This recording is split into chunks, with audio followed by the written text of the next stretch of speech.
하나님의 말씀 사도행전 13장 28절에서 39절의 말씀입니다. 사도행전 13장 28절에서 39절의 말씀 우리 한 목소리로 같이 읽도록 하겠습니다. 시작. 죽일 죄를 하나도 찾지 못하였으나 빌라도에게 죽여달라 하였으니 성경에 그를 가리켜 기록한 말씀을 다 응하게 한 것이라. 후에 나무에서 내려다가 무덤에 두었으나 하나님이 죽은 자 가운데서 그를 살리신지라. 갈릴리로부터 예루살렘에 함께 올라간 사람들에게 여러 날 보이셨으니 그들이 이제 백성 앞에서 그의 증인이라.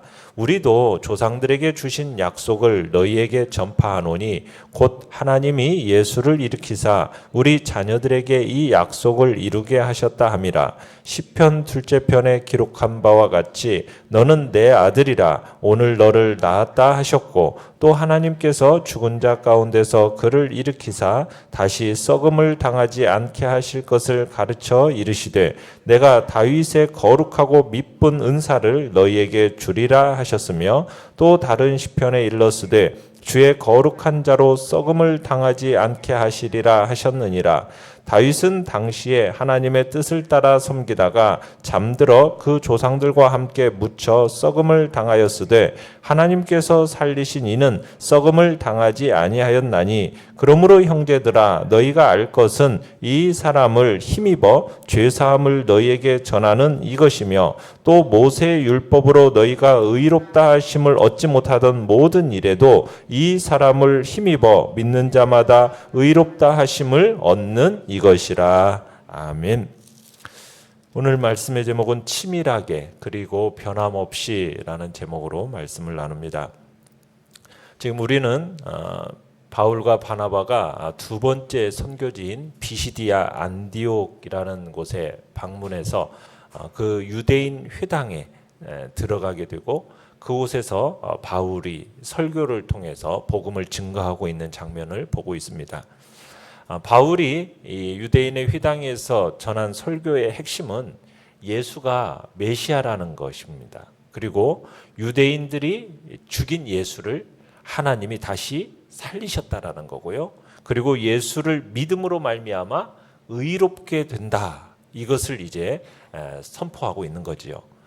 어제 말씀 27절에서 예루살렘 사람들과 종교 지도자들이 예수님을 정죄한 사건은 바로 선지자들의 예언에 대한 무지에서 비롯되었다.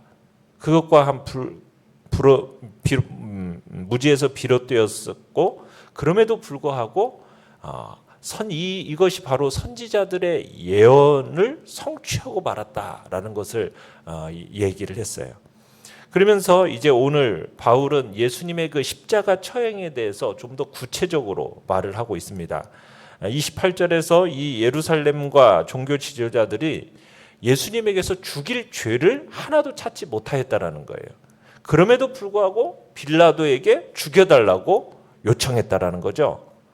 그러면서 29절에서는 다시 한번 이 예수님의 죽음이 성경 예언의 성취라는 것을 주장합니다.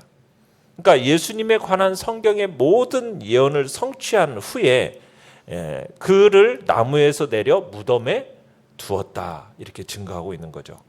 그리고는 30절에서 하나님은 그 예수를 죽은 자 가운데서 일으키셨다. 그리고 31절에 보면 부활하신 예수님은 그와 함께 갈릴리에서 예루살렘으로 올라온 자들에게 여러 날 동안 나타내셨다고 얘기하죠. 자, 여기서 여러 날을 보이셨다라는 표현은 부활하신 예수님께서 승천하시기 전까지 며칠 동안이었습니까? 우리가 사도행전에서 봤는데 40일 동안 제자들에게 나타난 것을 지금 반영하고 있는 겁니다. 그렇기 때문에 이들은 이스라엘 백성에게 있어서 부활하신 예수님의 뭐라고 얘기합니까? 그의 증인이다라고 31절 끝에 얘기하고 있는 거죠. 내용관찰 문제 1번을 보시면 바울은 예수님의 부활을 어떻게 표현하고 있습니까? 32절에 보시면 바울은 하나님께서 조상들에게 약속하신 것이 지금 예수님의 부활에서 성취되었다. 지금 이렇게 힘있게 주장하고 있는 겁니다. 그러니까 조상들에게 주신 약속, 그 약속이 예수님의 부활에서 성취되었다라는 거죠. 자, 그러면 바울이 여기에서 염두에 두고 있는 이스라엘 자손들에게 하신 약속의 내용이 무엇인가? 이제 33절부터 35절까지 새 구약 성경을 인용을 하고 있어요. 첫 번째 33절에서는 시편 2편을 인용하고 있고요. 그리고 34절에서는 이사야 55장 3절을 인용하고 있고, 그리고 35편에서는 시편 16편을 인용하고 있습니다. 자, 33절에서는 어떤 시편 7편을 인용하고 있는데요. 너는 내 아들이라 오늘 너를 낳았다. 자, 이 원래 말씀은 시편 2편의 말씀은 다윗의 왕위를 계승하는 새로운 왕을 하나님께서 다윗과 맺은 그 언약에 따라서 자기의 아들로 입양한다라는 어떤 왕의 대관식의 문맥에서 사용되어진 것이 원래 이 표현이었어요. 그런데 바울은 지금 이 말씀을 예수님의 부활과 관련시켜서 독특하게 사용을 하고 있는 겁니다. 그러니까 바울의 주장은 뭐냐? 예수님의 이 부활 사건이 하나님께서 예수님을 자기 아들로 삼으신 사건이다. 이렇게 지금 표현하고 있는 겁니다. 그러니까 예수님의 부활 사건은 바로 하나님께서 예수님을 자기 아들로 삼으신 사건으로 이야기하는 거죠. 그러니까 이 바울의 관점은 지금 시편 2편은 다윗의 자손 예수님의 부활에 대해서 하신 약속한 말씀이라는 것이고, 그리고 이 약속은 하나님께서 예수님을 살리심으로 인해서 역사적으로 실현되었다. 지금 얘기하고 있는 겁니다. 자, 그리고 나서 34절로 가보시면은 바울은 이어서 하나님께서 죽은 자 가운데서 그를 일으키사 다시 썩음을 당하지 않게 하실 것, 이것을 가르쳐서 이제 어느 말씀을 들어서 증거하고 있냐면 이사야 55장 3절이 예언했다라고 증거하고 있습니다. 이사야 55장의 이 인용한 문구는 여기서 지금 34절에서 이렇게 하고 있죠.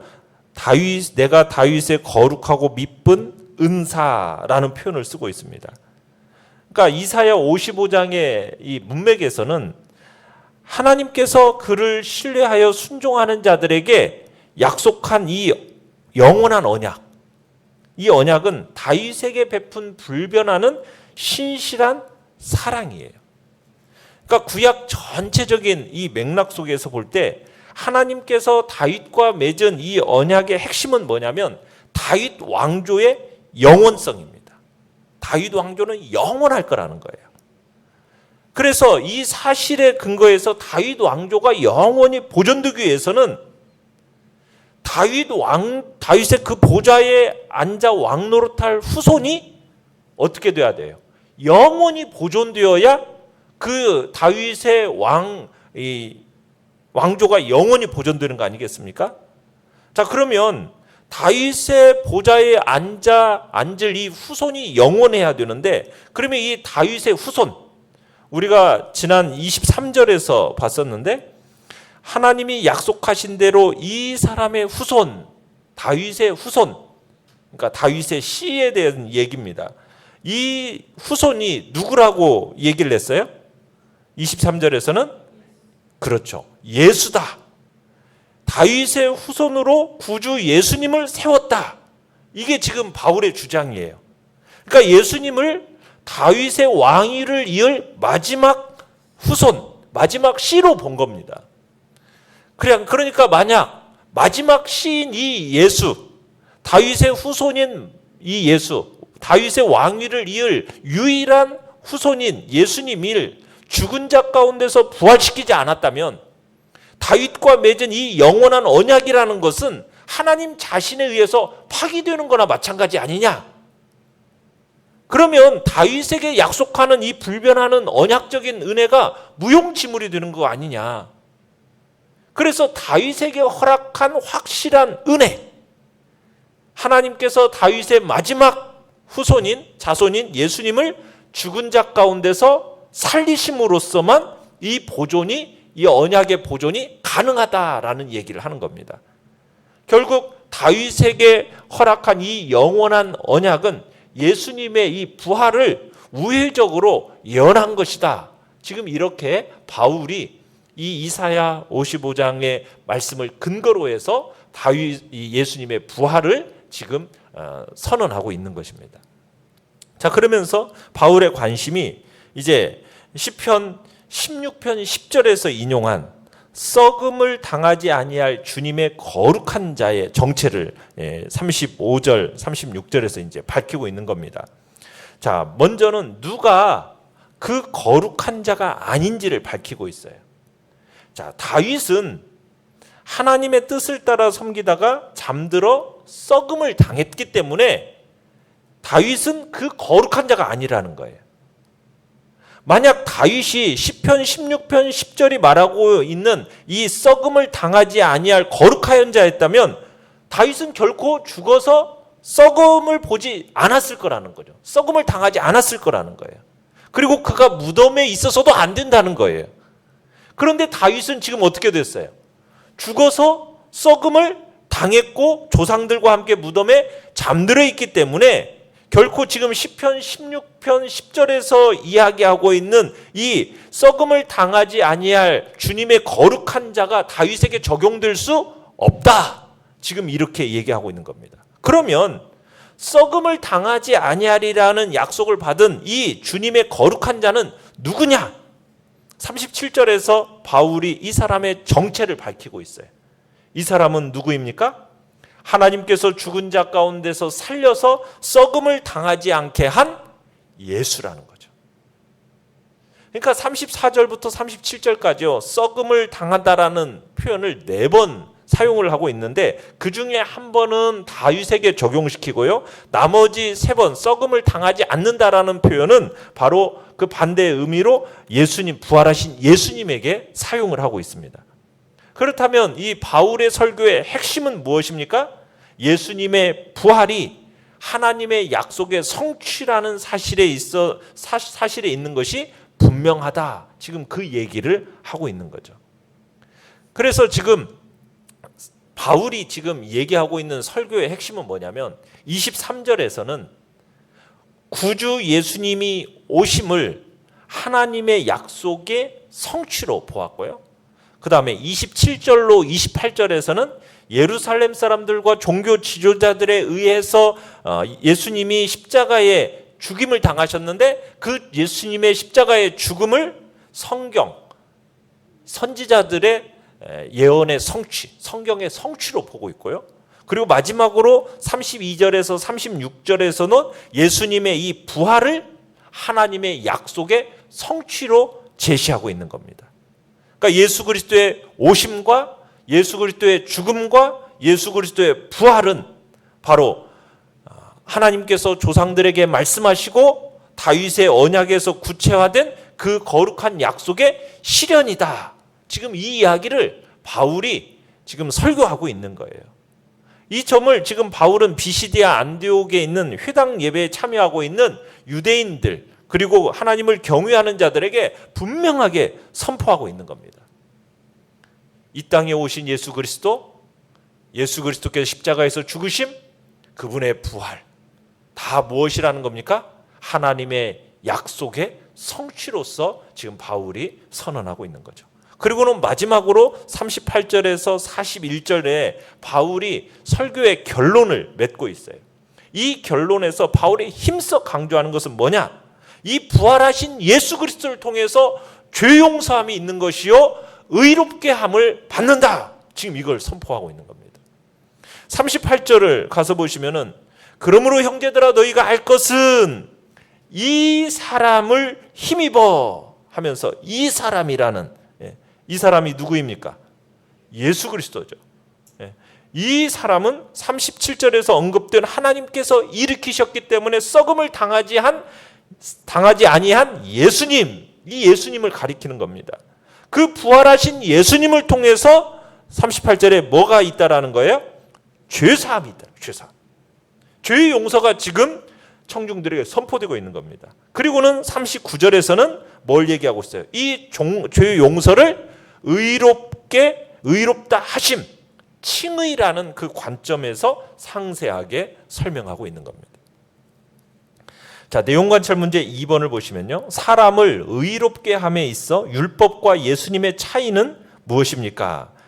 자, 39절에 보시면은 바울은 지금까지 모세의 율법으로는 뭐가 불가능했다고 얘기합니까? 의롭다 하심을 얻는 일이 불가능했다라는 거예요. 자, 그런데 이제 이 사람이 누구라고요? 부활하신 예수님을 믿음으로 인해서는 이 의롭다 하심이 가능하게 되었다라고 선포하고 있는 겁니다. 그러니까 지금 39절에 이 모세의 율법으로와 대꾸를 이루는 것이 이 사람을. 그러니까 여기서 분명한 게 뭐예요? 모세의 율법으로는 의롭다함을 받을 길이 없었는데 이 사람 곧 부활하신 예수님으로는 의롭다함을 받을 길이 있다. 지금 선포하고 있는 겁니다. 모세의 율법 자체 안에는 의롭다함에 이르는 길이 없어요. 그러나 다른 한편 의롭다함을 받는 길이 어디에 있다고요? 부활하신 예수 안에 있고 그를 믿는 자만이 의롭다함을 받는다라는 것을 밝히고 있습니다. 연구와 묵상 문제 3번입니다. 자, 바울이 믿음으로 의롭게 됨을 말하면서 지금 구약 성경을 인용하는 이유는 무엇입니까? 자, 지금 바울은 구원의 핵심 요소라고 할 수 있는 것을 설명한 거예요. 그죠? 우리가 얘기한 것처럼 23절, 그 다음에 27절, 28절, 그리고 우리가 금방 오늘 봤던 내용 다 뭐예요? 예수 그리스도의 이 땅에 오심과 예수 그리스도의 십자가의 죽음과 예수 그리스도의 부활, 이것을 하나님의 말씀을 인용해가지고 그 약속의 성취라는 것을 지금 선언하고 있는 거예요. 그러니까 예수님의 이 땅에 오시고 죽으시고 부활이 그냥 단순히 그 어떤 사건이 아니라 이미 오래전부터 성경의 구약 시대부터 곳곳에 이미 예고되어져 있었던 내용이라는 거예요. 그러면서 믿는 자마다 의롭다 하심을 얻는다라는 이 39절의 말씀은 이게 현재형으로 쓰였어요. 의롭다 하심을 얻는다. 이게 현재형인데 이게 단위적인 것이 아니라 앞으로 올 모든 시대에 동일하게 적용되는 구원의 원리다라는 것을 지금 말하고 있는 것입니다. 그러니까 이처럼 예수님을 믿음으로 의롭게 되는 이 구원의 섭리가 오래전부터 구약 시대부터 치밀하게 계획되었다라는 것을 우리에게 보여주기 위해서 지금 구약 성경을 바울이 인용하고 있는 겁니다. 자, 느낀 점 4번입니다. 예수 그리스도의 부활이 오래전부터 치밀하게 준비된 사실에서 무엇을 느낍니까? 예수 그리스도의 이 부활과 예수님을 믿음으로 의롭게 되는 이 구원의 섭리는 영원히 변함없이 적용되는 진리다. 영원히 변함없이 적용되는 진리라는 사실을 우리로 하여금 깨닫고 느끼게 하는 거예요. 그러니까 우연히 갑작스럽게 일어난 게 아니에요. 하나님께서 오래전부터 정말 치밀하게 준비하면서 예수 그리스도를 통해서 이 약속과 예언이 성취되게 하신 겁니다. 그렇기 때문에 우리의 주님은 단순히 추모의 대상으로 머물 인간이 아니라는 겁니다. 예수님은 바로 신앙의 대상인 초월자이신 하나님이라는 것이고 부활의 주님이시라는 거예요. 우리는 이 사실에 대해서 확신을 가져야 되는 거죠. 성경의 증언을 우리는 진리로 믿어야 하는 겁니다. 그래야 우리가 주님의 부활을 따라서 우리도 마지막 날에 부활할 수 있게 되는 것이고 영원한 구원으로 인도함을 받을 수 있기 때문입니다. 예수님의 죽으심은 우리의 범죄함을 인한 죽음이었고 예수님의 부활은 우리로 의롭다 하심을 얻게 하기 위한 부활입니다. 그래서 믿음으로 의롭게 되는 이 구원의 교리를 확정하고 완성된 사건이 바로 예수 그리스도의 죽음이요 예수 그리스도의 부활이에요. 이게 핵심입니다. 여기에 우리의 구원이 있습니다. 우리가 엄청난 죄악의 무게가 우리를 짓누른다 할지라도 우리가 넘치는 기쁨의 삶이 가능한 이유는 바로 사도 바울이 예수 그리스도의 죽으심과 부활을 열심히 증거하는 이유도 바로 이것을 가르치기 위해서였어요. 이것을. 믿음으로 의롭다함을 받게 되는 이 교리, 이 진리를 우리는 붙잡아야 되는 겁니다. 이 진리를 붙잡을 때 산같이 막 마귀의 정죄가 뒤따른다 할지라도 우리는 조금도 두려웠지 않게 되는 거예요. 얼마든지 그 사단의 정죄함을 패퇴시킬 수 있는 겁니다. 오직 예수 그리스도를 믿는 믿음으로 말미암아 의롭게 된다는 이 진리. 여러분, 우리가 이 진리를 생각하면 생각할수록 우리의 신앙의 생활은 기쁨이 있고 감사가 있고 감격으로 넘쳐나게 되는 것입니다. 우리는 이 생명의 교리가 우리의 삶 속에, 우리의 생각 속에 깊이 뿌리 내려지고 터가 굳어지도록 우리의 심령에 잘 마음속에 새겨 놓아야 할 것입니다. 예수 그리스도, 그분이 이 땅에 오심과 죽으심과 부활이, 예수 그리스도의 그 사건이 바로 하나님께서 옛날 구약 시대부터 치밀하게 계획하시고 준비하셔서 그것을 성취시키셨고, 그것이 마침내 우리에게 적용되도록 하나님이 이 놀라운 일을 행하셨다는 것을 우리가 마음속에 깊이 새겨 놓으시길 바랍니다. 결단과 적용 5번입니다. 믿음으로 의롭게 되는 이 구원의 소식을 내가 전해야 할 사람은 누구입니까? 이를 위해 구체적으로 무엇을 하겠습니까? 구원의 소식, 믿음으로 의롭게 된다는 이 구원의 소식을 오늘도 전해야 할 사람을 우리 주변에서 돌아보시면서 믿음의 복된 역사를 또 나타내 보이시길 바랍니다. 같이 한번 오늘의 기도 같이 읽습니다. 시작. 오늘 하루도 치밀하고 변함없는 구원의 원리이신 예수님을 증거하게 하소서. 아멘. 말씀을 생각하면서 기도하시고 연약한 우리의 지체들을 위해서 기도해 주시고 코로나 사태 속에서 하나님께서 우리에게 긍휼과 자비를 베풀어 주시도록